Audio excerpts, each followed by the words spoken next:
Let me ask you something. Have you ever found yourself sitting there, staring at your phone, wondering why he suddenly stopped putting in effort? Like 1 minute he's all into you, texting you good morning, making plans, hyping you up, and the next, cold, distant, dry. And you're left asking yourself, did I do something wrong? You didn't. But I know that feeling, that pit in your stomach when someone you cared about starts treating you like you're just an option, like you're convenient when it works for them, but disposable when it doesn't. And you start questioning yourself. Maybe I was too available. Maybe I should have waited to reply. Maybe if I just stay chill and give it time, he'll come back. But deep down, you already know what's up. You feel it. You know you've been giving more than you're getting. You know you've been compromising your peace to accommodate someone who isn't even meeting you halfway. And yet here you are, still holding on to crumbs, hoping they eventually turn into a full meal. Let me tell you this with love. You are not crazy for wanting to be prioritized. You are not too much for needing consistency. You are not overreacting for expecting someone to treat you the way you treat them. Sis, you're just tired of being treated like a backup plan when you've been showing up as the whole package. And here's the truth no one tells you. The moment you feel like an option is the moment you need to remember who the prize is. You. You are not auditioning for a role in anyone's life. You are the standard. You are the experience. But you can't expect someone to see your worth if you keep handing them discounts. So today, we're flipping the script. No more chasing, no more wondering, no more maybe he just needs time. Now it's his turn to feel what it's like to lose access to a woman who would have gone to war for him. And if you're ready to stop being treated like an option and start acting like the prize, stay with me. Because this is your turning point. Let's take a breath here. Because before we talk about how to take your power back, we need to talk about how you even ended up here. And I want to say this up front. It's not your fault. Seriously. The way you loved, the way you showed up, the way you gave, that came from a real, beautiful place. And even though it might not have been returned the way you deserved, it doesn't mean you were wrong for loving the way you did. See, a lot of women, especially strong, nurturing ones, fall into this trap. You lead with your heart. You care deeply, and when someone gives you just enough attention, just enough affection, you start to believe in the potential instead of the reality. You cling to the version of him he showed you in the beginning, that charming, consistent, present version, hoping it'll come back if you just hold on a little longer, try a little harder, love a little deeper. But what really happened is this: you were consistent with someone who was inconsistent. You were honest with someone who was vague. You were ready, and he was just available. That's the difference. You weren't too much, he was too little. But you kept trying to adjust yourself to fit inside a space that was never meant to hold all of you. You got here because you were conditioned to believe that your worth comes from being chosen. That if someone picks you, it means you're enough. But here's the truth, you've always been enough, even when someone didn't have the capacity to see it. You were never supposed to convince someone to value you. You were supposed to know your value so well that if they didn't, it was automatic, access denied. But that's not how we're taught to love, right? We're taught to compromise, to wait, to be patient. And while those things matter in healthy relationships, what happens when the compromise turns into self-abandonment? When the patience turns into tolerating emotional breadcrumbs? When you wait so long for someone to meet your needs that you forget what your needs even are? You got here because you believed this was love. And in your mind, love meant effort, loyalty, staying, fighting for it. But love should never feel like proving your worth to someone who benefits from you doubting it. You've been stuck in a pattern, not because you're weak, but because you're hopeful. You've seen the best in someone and thought, if I just love them a little more, maybe they'll see it too. And here's where the shift happens. It's okay to be the one who gave more. It's okay to have loved fully. That doesn't make you foolish. It makes you real. But going forward, your love has to come with boundaries, with discernment, with standards. Because the truth is, the people who are meant for you won't need to be chased, fixed, or constantly reminded how to treat you. So if you're sitting there wondering, why do I always end up in this position? It's not because you're broken, it's because you've been loving from a place of survival instead of a place of worth. That ends today. The moment you realize that how someone treats you is a reflection of them, not you, that's the moment you start to break the cycle. You didn't end up here because you're unlovable. You ended up here because you kept loving people who weren't ready for you, and from this point forward, you're not shrinking to be digestible. You're not settling to avoid being alone. You're not carrying the emotional weight of two people. Now that you know it's time to choose, here's the part no one really talks about. The moment you decide to pull back, truly pull back, the energy shifts. Not just in the dynamic with him, but within you. Because for the first time in a long time, you're no longer moving from desperation, confusion, or fear of losing him. You're moving from clarity, from strength, from self-respect. And let me be clear, pulling back isn't the same as playing games. This isn't about trying to manipulate or make him chase you. This is about redirecting your energy back to you. It's choosing silence over begging, peace over proving, distance over self-abandonment. When you pull back, you stop chasing his potential. You stop overthinking his mixed signals. You stop waiting on the bare minimum and calling it effort. And that shift, that's powerful. Because the same woman who used to overextend, overgive, and over-apologize, she's gone. In her place stands a woman who is done negotiating her worth. At first, it's going to feel uncomfortable. You're going to want to reach out. You're going to wonder if he notices, if he cares, if he's thinking about you. But that's the detox. You're unlearning the habit of giving your love to someone who didn't handle it with care. And the discomfort, that's not weakness. It's growth. You're breaking a pattern. And here's what's wild. He will feel it. Maybe not right away, but he will. Because when a woman who always made herself available suddenly goes quiet, it speaks volumes. When you stop showing up for someone who took you for granted, they start to notice the silence. And silence can be deafening, especially to a man who got comfortable with your constant presence. He'll wonder why you stopped checking in, why your name isn't popping up on his phone anymore, why the energy shifted. And whether he says it or not, that absence creates space for realization, for reflection, and sometimes even regret. But whether he comes back or not, that's not even the point. Because this isn't about punishing him. This is about reclaiming yourself. The moment you stop pouring into someone who only took, you begin pouring into your own healing. You start seeing yourself through a new lens, not as someone who's hard to love, but as someone who is no longer willing to beg for what should be freely given. You get your time back, your emotional energy, your peace.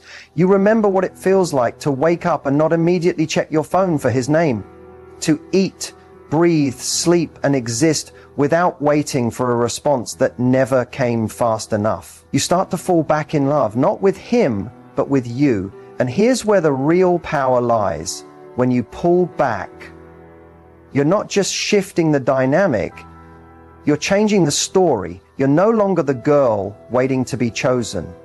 You're the woman who chooses herself. You're no longer asking, why doesn't he want me? You're asking, why did I ever settle for so little when I give so much? And let me tell you something. The version of you that comes out on the other side of this, she's magnetic. She doesn't chase. She attracts.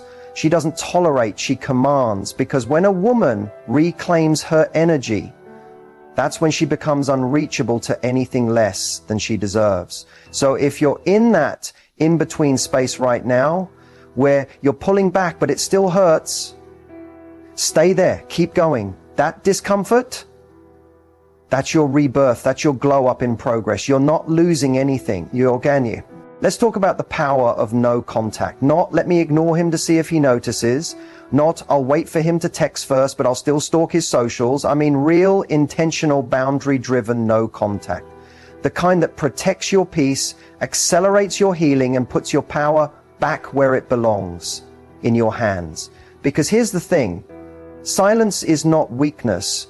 Distance is not bitterness. No contact isn't about getting back at him, it's about getting back to you. When you go no contact, you're not just cutting communication, you're cutting the emotional cord that's been draining you. You're saying, I refuse to keep participating in something that confuses me, hurts me, or keeps me stuck.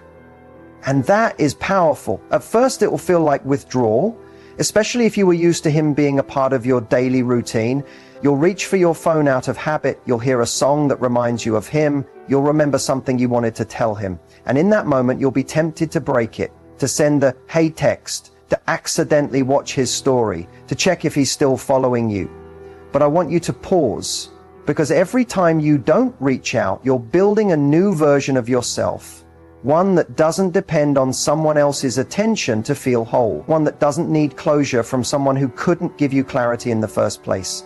And let's talk about what no contact does on his side. When a woman who was once available, nurturing, forgiving, suddenly becomes silent, it's a wake-up call.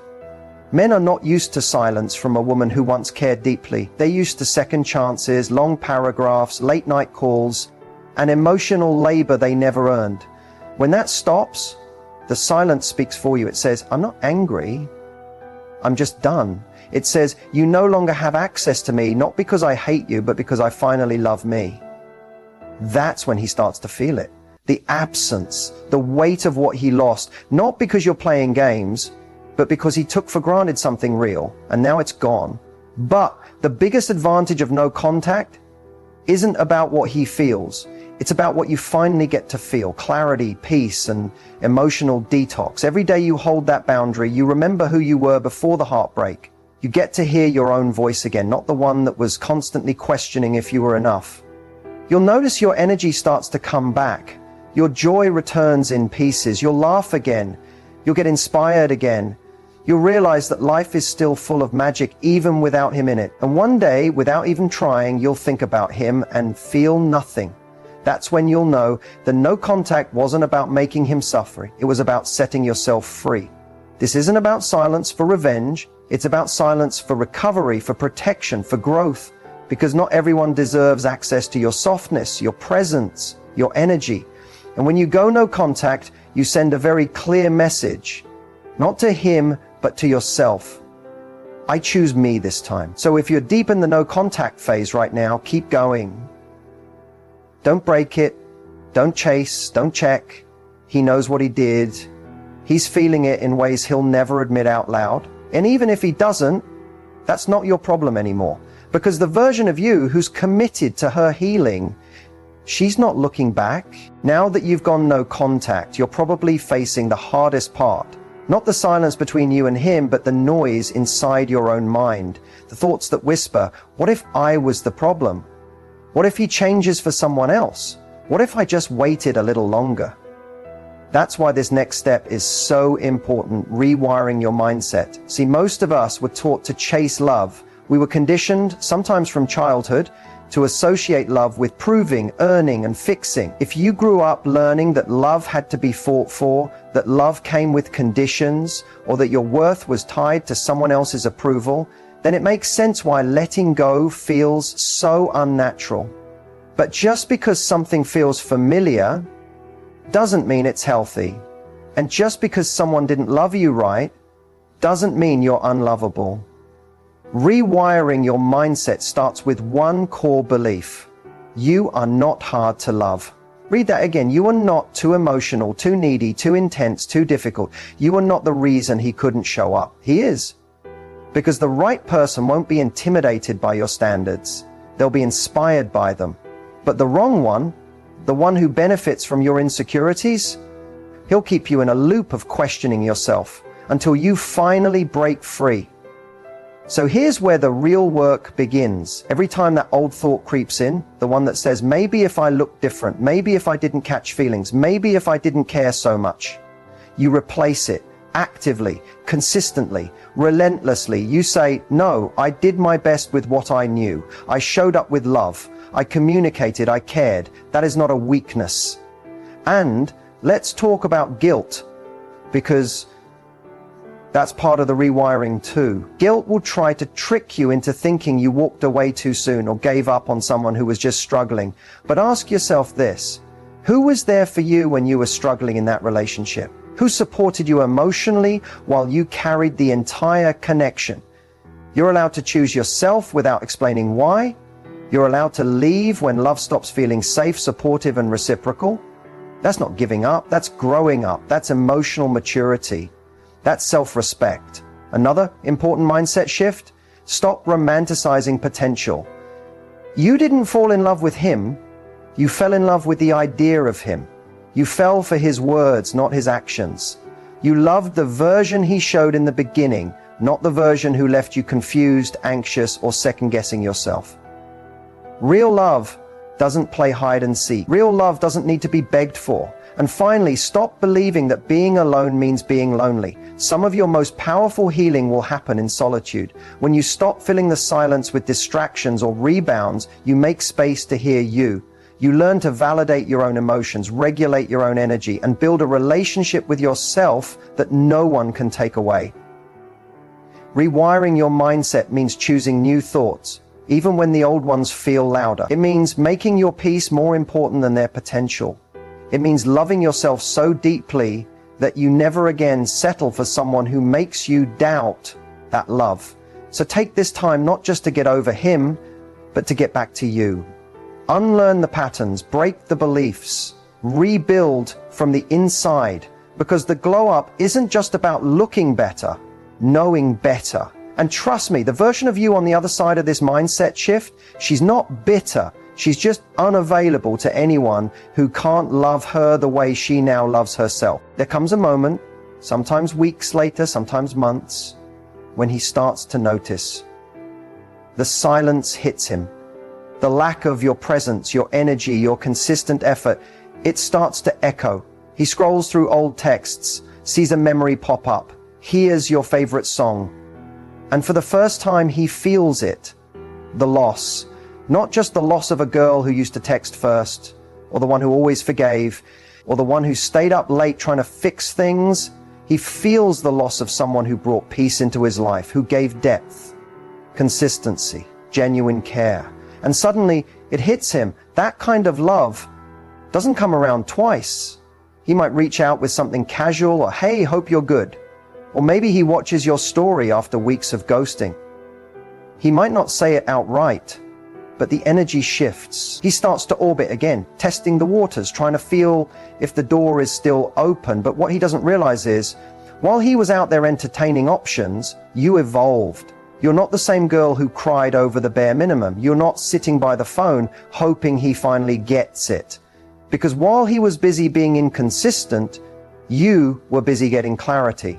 While he stayed confused, you started healing. And that's the most beautiful part of all of this. By the time he notices your absence, you've already fallen in love with your own presence. You don't respond the same. You don't react. You don't get butterflies anymore. You get boundaries.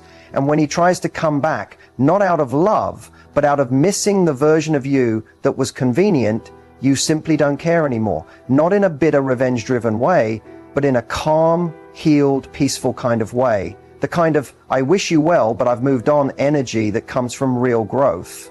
The kind of detachment that doesn't need closure because you became the closure. And that's the shift right there. You stopped seeing him as the prize. You realized the pain wasn't from losing him. It was from betraying yourself as someone who was never emotionally ready for you in the first place.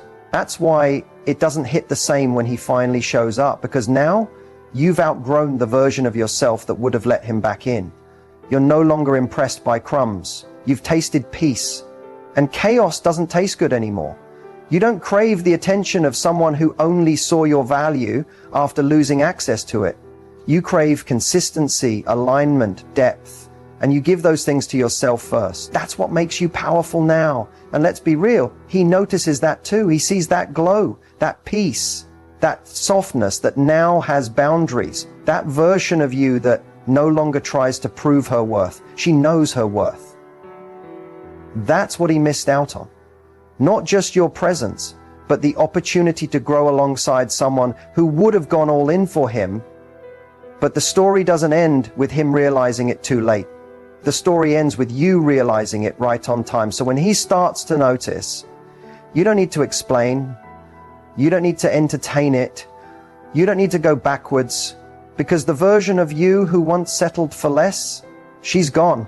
And the woman standing in her place, she's not asking to be chosen. She chooses herself. Every time. This part right here, it's the most important. Rebuilding your self-worth, not just pretending you're okay, not just posting selfies and calling it healing, but truly, deeply reconnecting with the woman you were before they made you forget who you are. This is the slow, beautiful, powerful journey back to yourself. Let's be real, being in a relationship where you are treated like an option leaves scars. It chips away at your self-esteem little by little. Every unanswered text, every broken promise, every time he made you feel like you were too much for simply wanting to be chosen. It creates this quiet belief that maybe you're not enough, that maybe love will always hurt, that maybe it's safer to settle than to risk being alone. But let me remind you of something.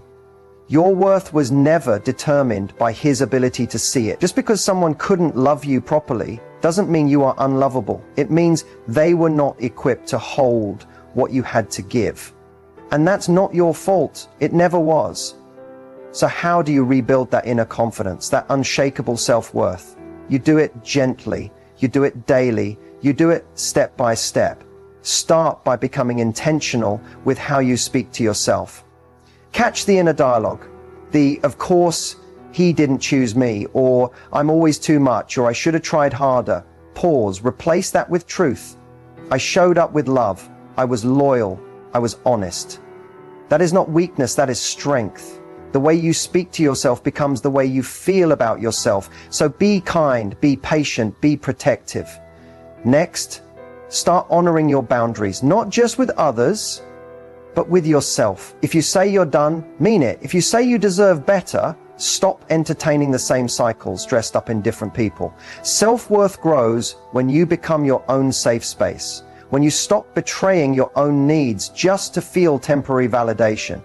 Then, reconnect with your passions, your joy, your creativity. Remember the things that made you feel alive before that relationship consumed your energy. Go back to your art, your music, your goals, your books, the friends who saw the real you. Start showing up for you the way you used to show up for him. Also, don't rush the process. There's no timeline on healing. Some days you'll feel powerful, other days you'll miss him and wonder if you made the right choice. That's okay. Grief is not linear. But each day you choose yourself, even in small ways, you're rebuilding and you're reinforcing the belief that you deserve love that doesn't hurt, that doesn't leave you guessing, that feels safe, true, soft, and mutual. And perhaps the most underrated part of rebuilding self-worth? Learning to receive. Let the right people love you. Let your friends pour into you. Let yourself be supported.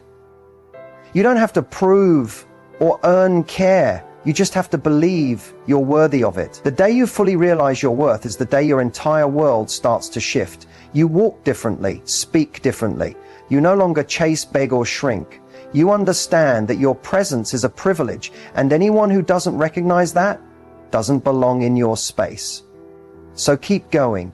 Rebuilding doesn't happen overnight, but every step you take back to yourself, that's a victory. That's the glow up. Not just the outer one, the real one, the one no one can take from you. Because the woman who rebuilds her self-worth after it's been torn down, she becomes unbreakable. And the next time love enters her life, it'll have to rise to meet her. Now, let's talk about the moment everyone waits for. The glow up, not the one where you just get your hair done, post a fire pic and wait for him to slide back in. No, I'm talking about the real glow up, the one that happens deep within, the one that doesn't need an audience, the one they didn't see coming, and honestly, didn't deserve to witness. Because the truth is, when someone treats you like an option, they expect you to stay small. They expect you to stay hurt. They expect you to always be there, waiting, checking, hoping they change. They never expect you to outgrow the version of you that accepted their bare minimum. But that's exactly what you did. Your glow up started the moment you stopped explaining yourself. When you stopped trying to prove your worth to someone who never truly saw you. When you let go, not out of anger, but out of peace. That's when everything began to shift. They didn't see the late nights you cried in silence. They didn't see you rebuilding your confidence piece by piece. They didn't see you learning to fall back in love with yourself even when the world tried to make you believe you were too much, too emotional, too intense. They didn't see your healing, but they'll feel the results of it. Because your glow up isn't just about how you look. It's about how you carry yourself. It's the way your energy changes when you no longer seek validation. It's the way you walk into a room not needing to be seen, but knowing you're worth being noticed. It's the power in your silence, the peace in your presence, the confidence in your standards. You're no longer that girl who settled for breadcrumb love. You're the woman who knows she's the whole meal, and not everyone deserves a seat at your table, especially not the one who took you for granted, only to realize too late what he lost. The best part? You didn't glow up to make him jealous. You didn't do it to prove anything to anyone. You did it for you, for your healing, for your future, for the version of you who once begged to be chosen, who now chooses herself every damn time. And while he might watch from a distance, liking a post here, sending a "you look good" DM there, it no longer moves you. Because when you truly glow up, you no longer seek closure, revenge, or even recognition. You just live fully, freely, unapologetically. He might think he still has a chance, that maybe you'll entertain him again, but what he doesn't understand is that the version of you who wanted him so badly, she no longer exists. You've evolved. You've elevated. You've embodied everything he overlooked. And no, he doesn't get a front row seat to your rebirth. He doesn't get to experience this healed, glowing, powerful version of you because he chose to fumble you when all you wanted was love. And now he can watch from the sidelines like everyone else who underestimated you. So hold your head high. Post that picture because you love it. Go after those dreams because they're yours. Set those boundaries because you deserve peace. Love yourself so loudly, so fiercely, that no one ever makes you question your worth again. This is your era, your comeback, your glow up, and guess what? It's just the beginning. Because when a woman finally realizes who she is, there's no going back, and there's no stopping her. And if you made it this far, girl, I need you to hear me when I say this. You are not broken. You are not too much. You are not hard to love. You are a woman who is learning to love herself louder than the people who failed to love her right. And that is everything. This journey from being treated like an option to becoming the main character in your own life is not easy, but it's worth it, because once you rise from this, you'll never shrink again for anyone. If this video spoke to your heart, helped you see things clearer, or gave you that push to keep going, don't keep it to yourself. Hit that like button so more women like you can find this message. Subscribe if you want real, raw, empowering relationship advice that actually helps you heal and level up. And tell me in the comments, what part of your glow up are you most proud of so far? Let's hype each other up. This space is for us. Remember, he may have made you feel like you weren't enough, but the truth is he was never ready for someone like you. Your healing is the revenge. Your peace is the glow up. Your self-love is the real flex. Until next time, keep choosing you, always.